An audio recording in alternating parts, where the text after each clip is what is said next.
नमस्कार विद्यार्थी मित्रांनो, नीट यूजी 2026 ची परीक्षा 3 मे ची रद्द झाली। वास्तविक पाहता तो पेपर इझी टू मॉडरेट लेवलला होता।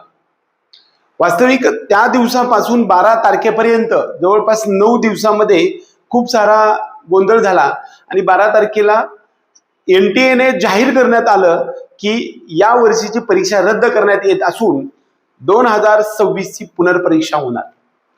वास्तविक या पुनर्परीक्षेच्या नंतर ज्या विद्यार्थ्यांनी प्रत्यक्षात जी परीक्षा 2026 ची दिलेली 3 मे रोजी होती त्यामध्ये जो पेपरचा लेवल होता त्याच्यामध्ये खूप साऱ्या विद्यार्थ्यांमध्ये स्टुडंट्समध्ये मार्क्स वेगवेगळ्या रेंजमध्ये होते आणि या सर्व विद्यार्थ्यांच्या मार्क्सच्या रेंजनुसार आपल्याला त्याच्यामध्ये प्रत्यक्षात 12 तारखेपासून ते 21 जून पर्यंत जवळपास 40 दिवसाचा वेळ मिळणार आहे।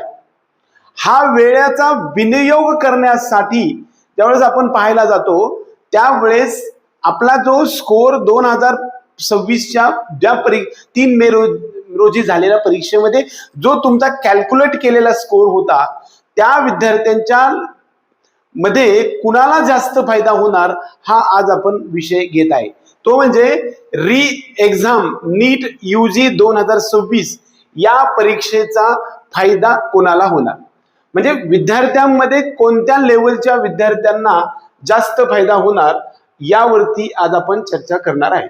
बऱ्याच अंशी या ठिकाणी आपण हे सर्व पाहत असतो त्यावेळेस ह्या सर्वात महत्त्वाचा जो मुद्दा येतो तो म्हणजे स्कोर किती लेवलला होतात। ग्रुप जर करायचे म्हटले, विद्यार्थ्यांचे जर ग्रुप करायचे म्हटलं तर आपण त्याचे वेगवेगळ्या ग्रुपनुसार त्याचं वर्गीकरण करूया। एक तर पहिली गोष्ट जी राहील ती म्हणजे एक तर ज्या विद्यार्थ्यांना 3 मे रोजीच्या परीक्षेमध्ये 650 पेक्षा जास्त मार्क्स असणारे विद्यार्थी हा एक पहिला ग्रुप करूया। त्यानंतर जो दुसरा ग्रुप आहे तो 550 पासून ते 650 पर्यंत मार्क्स पडणारा दुसरा ग्रुप आपण धरूया।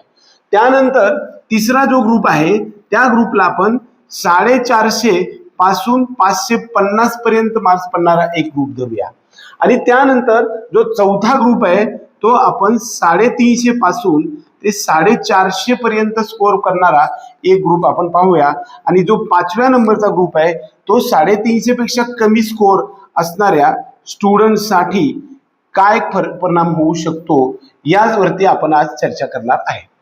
वास्तविक पाहता ज्या विद्यार्थ्यांचं ग्रुप 1 ग्रुप जो आहे आपला, ज्यांना नीट यूजी 2026 ची जी परीक्षा झाली या परीक्षेमध्ये 650 पेक्षा जास्त स्कोर पासून 720 पर्यंत ज्यांना मिळणार होता ओरिजिनली, आता वास्तविक पाहता यामध्ये बरेचशा गोष्टीचं आपण जर एक्झाम मध्ये पेपर फुटला ज्यांना मिळाला त्यांचा स्कोर वरती आपण आता सध्या चर्चा करत नाही। आपण जी चर्चा करतोय की ज्यांना ओरिजिनल अभ्यास झालेला आहे आणि त्या विद्यार्थ्यांना 650 पेक्षा जास्त स्कोर होता अशा विद्यार्थ्यांना कसल्याही प्रकारचं टेन्शन सध्याच्या मितीला नाहीये। त्यांना 100% हा जो पेपर कसल्याही पेपरचा लेवलचा असू शकतो। वास्तविक गेल्या 5-10 वर्षामध्ये जे बऱ्याच वेळा जो काही पेपरची लेवल आहे ती वेगवेगळ्या पद्धतीने येत आलेली आहे। एक तर इझी लेवल कधी कधी राहिलेलं आहे किंवा कधी कधी मॉडरेट लेवल राहिलेलं आहे, कधी लेंदी राहिलं आहे, टाइम कन्झ्युमिंग राहिलेलं आहे किंबहुना कधी कधी खूप डिफिकल्ट लेवल राहिलेलं आहे। 2025 चा पेपर मात्र खूप डिफिकल्ट लेवलला फिजिक्सचा पेपर गेल्यामुळे जो सेफ स्कोअर गव्हर्नमेंट एमबीबीएस मध्ये किंवा प्रायव्हेट मध्ये मिळणारा स्कोर होता तो विक्रमी गेल्या 7-10 वर्षापासूनच सर्वात कमी आलेला आहे। त्यामुळे पेपर कोणताही असला तरी आपल्याला काही फरक पडणार नाही। ज्या स्टुडंटचा ग्रुप 1 ग्रुप जो केलेला आहे 650 पेक्षा जास्त मार्क्स पडत असणाऱ्या विद्यार्थ्यांचा अभ्यास खूप चांगल्या पद्धतीने झालाय। जरी पेपर टफ असेल तरी त्यांना काही फरक पडणार नाही, त्यांचं सिलेक्शन 100% आहे। त्यामुळे त्यांना फायदा होणार आहे का लॉस होणार आहे?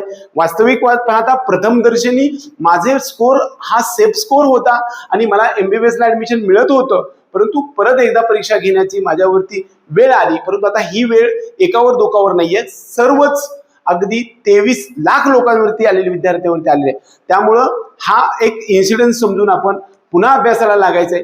40 दिवसाचा जो बेनिफिट आहे तो आपल्याला 100% घ्यायचा आहे। या विद्यार्थ्यावरती निश्चित 650च्या वरती स्कोर असणाऱ्या स्टुडंट्सला फायदा होईल किंवा नाही तोटा होईल असं पाहायला गेलं तर निश्चितच हे हुशार विद्यार्थी असल्यामुळं त्यांना फायदाच होईल. 550 ते 650 पर्यंत असणाऱ्या विद्यार्थी जे आहेत त्यांना गव्हर्नमेंट किंवा प्रायव्हेट कॉलेज 100% मिळणार होतं. अशा विद्यार्थ्यांसाठी आणखी 40 दिवस आपल्याला अभ्यासाला मिळाले आणि पेपर कोणत्याही लेवलचा असेल तरी सुद्धा या विद्यार्थ्यांसाठी 100% हा जो वेळ मिळालेला आहे तो फायदेशीर झालेला आहे. आता बऱ्याच वेळा जो 450 पासून ते 550 पर्यंत असणाऱ्या विद्यार्थ्यांचा जो ग्रुप आहे या ग्रुपच्या विद्यार्थ्यांना MBBSचा तर गव्हर्नमेंट असेल किंवा प्रायव्हेट मिळत नव्हतं, परंतु गव्हर्नमेंट BMSच्या रेंजमध्ये मार्क्स होते, परंतु हे 550 पेक्षा खाली होते. अशांना प्रायव्हेटचं कॉलेज एखाद्या वेळेस मिळू शकत होतं, पण 450 पासून ते 500 पर्यंत स्कोर असणाऱ्या विद्यार्थ्यांसाठी मात्र निश्चित जास्त फायदा झालेला आहे. या विद्यार्थ्यांना पुन्हा एकदा संधी उपलब्ध झालेली आहे. 650च्या विद्यार्थ्यांना थोडासा फायदा झालेला आहे. 550 ते 650च्या विद्यार्थ्यांना सुद्धा थोडा फायदा होऊ शकतो किंवा नाही फायदा झाला किंवा फायदा झाला तरी उपयोग नाहीये. परंतु 450 आणि 550च्या ग्रुपमध्ये असणाऱ्या विद्यार्थ्यांना जे मिळालेले पिरियड आहे त्या पिरियडचा विनियोग आपल्याला करता येऊ शकतो आणि हा पेपर कशाही लेवलला असला तरी यांना सर्वात जास्त बेनिफिट आपल्याला होणार आहे असं आपण यामध्ये समजूया. दुसरा एक महत्वाचा मुद्दा यामध्ये असा येतो तो म्हणजे तर चौथा जो टॉपिक आहे तो 350 ते 450 पर्यंत स्कोर येत असणाऱ्या 3 मे रोजी होणाऱ्या परीक्षेमध्ये तुम्हाला 350 ते 450 एवढा स्कोर्स ज्या विद्यार्थ्यांना होता अशा विद्यार्थ्यांना मात्र 100% आता हे रिनीट झालेले आहे तो जास्त फायदा झालेला आहे. त्यामुळं यांच्याकडे आणखी 40 दिवस मिळाले, मॉक टेस्ट आपल्याला परत देता येतील आणि हा मिळालेला वेळेचा विनियोग करून कदाचित 450 पासून ते 650 पर्यंत किंवा 550च्या पुढे जाण्याची संधी उपलब्ध आपल्याला या माध्यमातून होणार आहे.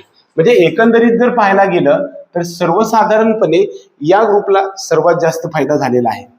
350 पेक्षा कमी स्कोर असणाऱ्यामध्ये आपण याच्यामध्ये 2 ग्रुप करणार आहे. 5व्यामध्ये एक जो ग्रुप आहे तो जवळपास इलिजिबल न होणारा, नॉट इलिजिबल होणारा हा एक ग्रुप करूया आणि दुसरा जो ग्रुप आहे तो इलिजिबल होणारा पण 350 पेक्षा कमी स्कोर असणारा असा जो ग्रुप केला. तर याच्यामध्ये नॉट इलिजिबल होणाऱ्या माणसांसाठी हा पेपर जर पुन्हा होणार असेल तर त्यांच्यासाठी सुद्धा फायदेशीर आहे आणि इलिजिबल होणाऱ्या विद्यार्थ्यापासून ते 350 पर्यंत असणाऱ्या विद्यार्थ्यांना मात्र आपल्याला जे कॉलेज मिळणार आहे हे बेटर मिळण्याची संधी उपलब्ध आहे. सर्वात महत्वाचा मुद्दा असा आहे की जर समजा या सर्व ग्रुपमध्ये जर फायदा तोट्याचं बघायला गेलं तर सर्वच विद्यार्थ्यांना ही एक संधी उपलब्ध झाली, अपॉर्च्युनिटी उपलब्ध झाली की ज्या माध्यमातून पुन्हा एकदा आपल्याला सिद्ध करण्याची संधी उपलब्ध झालेली आहे.